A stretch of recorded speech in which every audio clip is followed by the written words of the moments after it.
বিসমিল্লাহির রহমানির রহিম।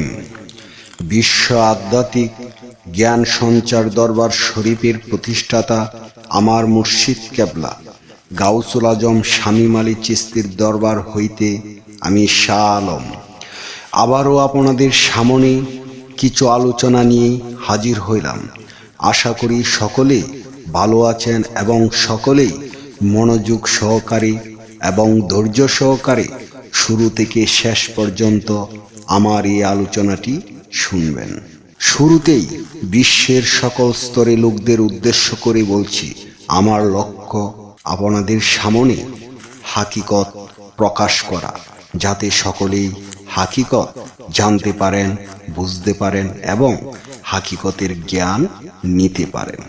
আমি যে আলোচনাটি নিয়ে আপনাদের সামনে হাজির হইলাম, এই আলোচনাটি হলেন 4 তরিকার লতিফার অবস্থান।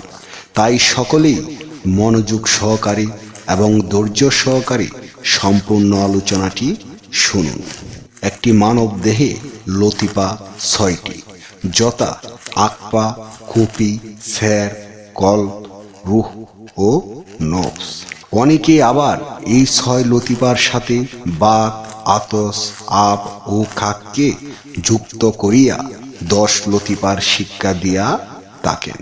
এই 6 লতিফাকেই বাউল মতবাদে ষটচক্র বলে নামকরণ করা হইয়াছে।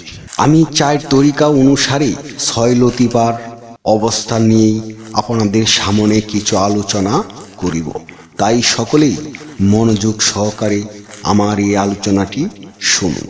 চিশতিয়া ও কাদরিয়া তরিকার মতে লতিফার অবস্থান: আকপার অবস্থান মাথার তালুর নিচে, কপির অবস্থান কপালে সেজদার স্থানে, সের এর অবস্থান বাম স্তনের কিছুটা উপরে, কল্পের অবস্থান বাম স্তনের 2 আঙ্গুল নিচে, রুহ এর অবস্থান ডান স্তনের 2 আঙ্গুলের উপরে এবং নফসের অবস্থান নাভির নিচে। তবে কলবের অবস্থান নিয়ে আমাদের মতভেদ আছে।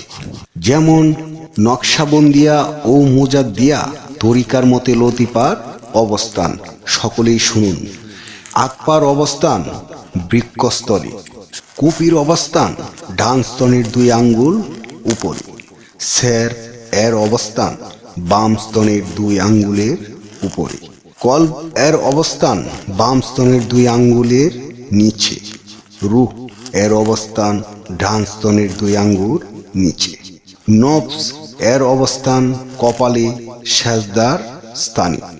তবে এই 2টি মতের সাথে আমাদেরও মতভেদ রহিয়াছে। আমি যে আলোচনাটি আপনাদের সামনে করেছি, এই আলোচনাটি আপনাদের কাছে কতটুকু ভালো লেগেছে? যদি ভালো লেগে থাকে তাহলে আমাদের এই চ্যানেলটি সাবস্ক্রাইব করে দিবেন। সামনে ভালো ভালো আলোচনাগুলো পেয়ে যাবেন।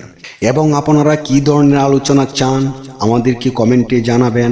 আমরা চেষ্টা করিব আপনাদের পছন্দ মতো আলোচনা নিয়ে আসতে। আমার এই আলোচনাটি করতে যায়া কথা ভাষা চন্দে যদি কোনো ভুল হইয়া থাকে, সকলেই আমাকে ক্ষমা ও সুন্দর দৃষ্টিতে দেখবেন। সকলেই আমার জন্য দোয়া করিবেন, আমি যেন আপনাদের সামনে ভালো ভালো আলোচনাগুলো নিয়ে আসতে পারি এবং শোনাইতে পারি। সর্বশেষে সকলের চরণে হাত রেখে আমি একটি কথা বলতে চাই, আল্লাহ গোপনেরও গোপন। সেই গোপনকে পাইতে হলে একজন কামেল মুর্শিদের কাছে যাইয়া বায়াত গ্রহণ করে সেই গোপন ইবাদত ও গোপন সাধনার মাধ্যমে আল্লাহকে লাভ করিতে হইবে। সকলে ভালো থাকবেন, সুস্থ থাকবেন। আল্লাহ হাফেজ।